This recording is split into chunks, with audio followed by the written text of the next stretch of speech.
आदिवासी समाज से हमारी बहन सीता सोरेन जी आती हैं, उसके बारे में इस तरह का अभद्र भाषा का प्रयोग करना क्या शोभनीय है? या तो मानसिक रूप से वो पागल है, दिवालिया है, वही व्यक्ति इस तरह की भाषा के इस तरह की बातों का प्रयोग कर सकता है। जिस क्षेत्र में पता कर रहे हैं, अब तो मीडिया वाले लोग हैं, आप देखेंगे हर क्षेत्र में भारतीय जनता पार्टी बढ़ती है। विधानसभा चुनाव अब खत्म हो चुका है, वोटिंग प्रक्रिया खत्म हो गई है। 13 तारीख को पहले चरण की वोटिंग हुई और 20 तारीख को दूसरे चरण की वोटिंग हुई।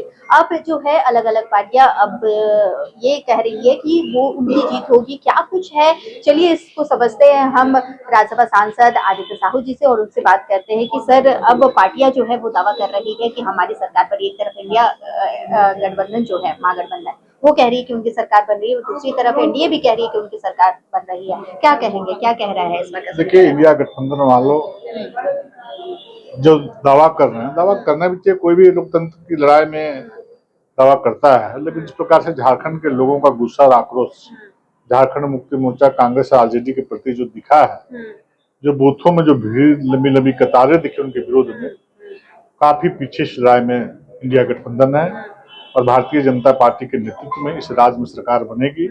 क्योंकि 5 साल पहले जिस प्रकार से बड़ी बड़ी बातें और वादा करके लोगों के बीच में जाकर के गला फाड़ पड़ कर हेमंत जी, कांग्रेस के लोग, सारे लोगों ने बड़ी बड़ी बातें बोल करके वोट बटन ने काम किया था, लोगों को धोखा दे करके।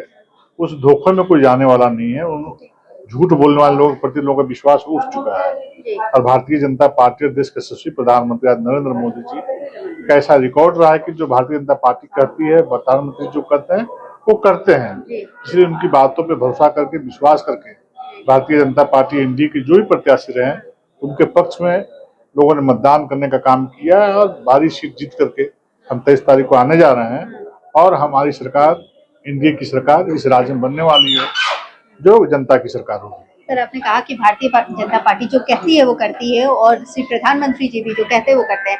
हम कल बात कर रहे थे नेता प्रतिपक्ष अमर बागी जी से, उन्होंने भी ये बातें कही कि बीजेपी में जो प्रधानमंत्री जी कहते हैं वो करते हैं। कुछ दिन पहले जब हम उन्हें सुन रहे थे संथाल में, प्रधानमंत्री जी ने ये कहा था कि 23 तारीख को एनडीए की सरकार बन रही है और उसकी जो शपथ समारोह होगा उसमें मैं खुद शामिल होऊंगा। वहीं जब हमने इसे लेकर कल्पना सोरेन से बात की तो उन्होंने कहा सरकार तो बन रही है लेकिन हमारी सरकार बन रही है और हम मोदी जी को न्योता भी देंगे और उनका आशीर्वाद भी लेंगे। क्या कहेंगे? कल्पना जी से एक बार फिर से पूछिए कि जहाँ से चुनाव लड़ी है गांडे से, वो आपने खुद जीत रही है क्या? वो प्रदेश की नेता बन गई लेकिन गांडे का नेता नहीं बन पाई। गांडे के लोगों से चुनाव जीतने के बाद काफी दूर चली गई। इसलिए पहले वो गांडे की चिंता करें, बाद में कोई प्रदेश की चिंता करें। गांडे के लोगों ने उनको नकारने का काम किया है, उनको वोट देने का काम नहीं किया है। वहां से मुनिया देवी जो उस क्षेत्र की बेटी है उसको लोगों ने पसंद करने का काम किया, उनको वोट देने का काम किया है। इसलिए मुनिया देवी जी गांडे से भारी बहुमत से मतों से जीतने जा रही है। सर, अगर हम बात करें कोल्हान की, पिछले चुनाव में हमने देखा था कि बीजेपी कोल्हान में खाता भी नहीं खोल पाई थी। अगर हम बात करें तो वहाँ पे परफॉर्मेंस काफी अच्छा नहीं रहा था 2019 के चुनाव में। इस बार बीजेपी कितनी सीटों पर दावा कर रही है? कोल्हान में कैसी स्थिति रहेगी, क्योंकि हॉट सीट मानी जा रही है? हम लोग कोल्हान क्षेत्र में काम किए हैं, 25 दिनों से चुनाव मुहित थे। मुझे कोई सीट ऐसा नहीं लगता है कि जहाँ नहीं जीतेंगे। आज की स्थिति और परिस्थिति का जो निर्माण हुआ है कोल्हान के क्षेत्र में, मुझे लगता है कि 14 का 14 सीट पे भारतीय जनता पार्टी एनडीए के जो प्रत्याशी है जीतने का काम करेंगे। क्योंकि इनकी बातों में पहले बोला कि अब जनता को विश्वास नहीं रह गया, भरोसा नहीं रह गया। वो जानते हैं कि जीतने के बाद सिर्फ अपने सुख सुविधा की सरकार में काम करते हैं, आम जनता से कोई लेना देना नहीं है। बहुत सारे दर्जनों वादे इन लोगों ने किए लेकिन एक भी वादा को पूरा करने का काम नहीं किया। चाहे बेरोजगारी भत्ता हो, चाहे नौकरी की बात हो, चाहे चूल्हा खर्चा देने की बात हो, चाहे 1 लीटर पेट्रोल में 25 रुपया सब्सिडी देने की बात हो, अनेकों वादा किया। किसानों का ऋण माफ करने की बात हो, बिजली मुफ्त में देने की बात हो, दर्जनों ऐसे घोषणाएं हैं। चाहे खतियान लागू करने की बात हो 1932 का, पहली कैबिनेट में लोग कहा था कि 1932 का खतियान पहली कैबिनेट में हम लागू करेंगे, सब फिसडी साबित हुआ। इसे जनता इनके झांसे में फिर नहीं आई। उन्होंने जाना उनकी झारखंड राज्य को, चूंकि भारतीय जनता पार्टी ने निर्माण किया है इसलिए राज्य के प्रति, राज्य का भला कोई कर सकता है तो भारतीय जनता पार्टी कर सकती है, नरेंद्र मोदी कर सकते हैं। लेकिन विपक्ष तो लगातार ये कह रहा है कि हमने 2 साल त्रासदी झेल ली, इस वजह से हम बहुत कुछ नहीं कर पाए। रोजगार के मुद्दे को लेकर भी वो उठा रहे हैं कि अब देखिए हम चाह रहे हैं कि पलायन न हो, रोजगार हम देंगे, मैया सम्मान योजना भी अब हमने शुरुआत कर दी और इसका असर हमें देखने को मिल रहा है। इस बार महिलाओं की संख्या वोटिंग में प्रतिशत बढ़ी है, तो क्या कहेंगे, ये मैया सम्मान का असर है या फिर वो बदलाव चाहती है वो महिलाएं, उसका असर नजर आ रहा है? देखिए, इस प्रकार की बातों को भूल करके जनता को बहुत दिन तक अब ठग नहीं सकते हैं। जी कोरोना की महामारी पूरे देश में, दुनिया में फैली हुई, जी कोई से अछूता नहीं था। देश के अंदर बहुत सारे राज्यों में हमारी सरकार चल रही है, वहां तेजी से विकास के काम हो रहे हैं, और झारखंड में कोरोना का बहानेबाजी, ड्रामाबाजी कर रहे हैं। इसलिए इनके बहानाबाजी से जनता जान चुकी, काम नहीं कर रहा। जिन 5 काम पूछ के देखो, गांव में एक काम जाके बोलो कि हेमंत जी की सरकार ने आपके लिए क्या काम किया, तो गांव वाले बोलेंगे एक भी काम नहीं किया। फैक्ट, मतलब ग्राउंड रियलिटी ये है, एक भी ऐसा कोई काम नहीं किया जो आम जनों को फायदा पहुंचा हो। इसलिए इस चुनाव के दौरान आप खुद लगातार फील्ड पे बने रहे, संथाल, कुल्हान, हर तरफ। संथाल की अगर हम बात करें, वहाँ का हॉट जामताड़ा जो लगातार अभी अब देख रहे थे चुनाव के पहले से ही मुद्दा में बना रहा। एक तरफ डॉक्टर इरफान अंसारी का स्टेटमेंट जो सीता सोरेन जी को लेकर आया, उसके बाद से वहाँ का जो माहौल था वो काफी ज्यादा गर्म हो गया। इसे लेकर एक बार फिर से स्टेटमेंट सामने आया है। कहना है इरफान अंसारी जी का कि वो तो मेहमान है, होटल में रह रही हैं, 23 तारीख के बाद वो चेकआउट करके वहां से चली जाएंगी। वहीं अगर हम सीता सोरेन जी की बात करें तो वो कह रही है कि वो इस बार रन आउट हो रहे हैं।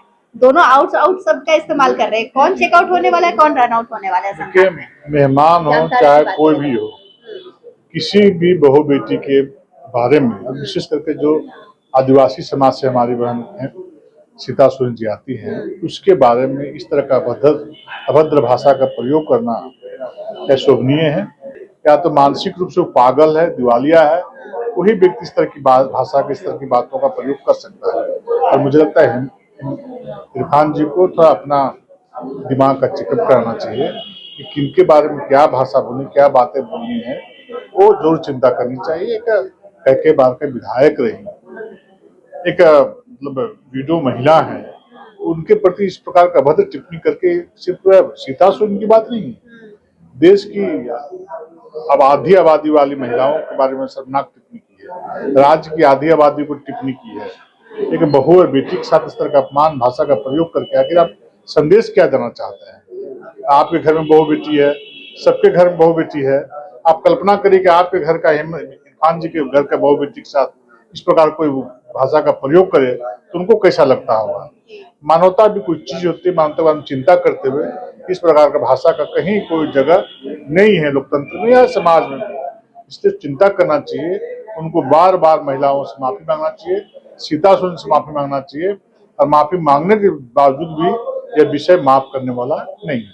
सर, एक आखिरी सवाल, आपने कहा कि मोदी जी जो कहते हैं वो करते हैं। सब पार्टी, आपकी पार्टी के अलग अलग नेताओं से हमने बात की, सब ये कह रहे हैं, मोदी जी कह रहे हैं कि हम 23 को आ रहे हैं शपथ समारोह में। क्या 23 को आ रही है एनडीए की सरकार? निश्चित आएगी, एकदम आएगी, निश्चित आएगी।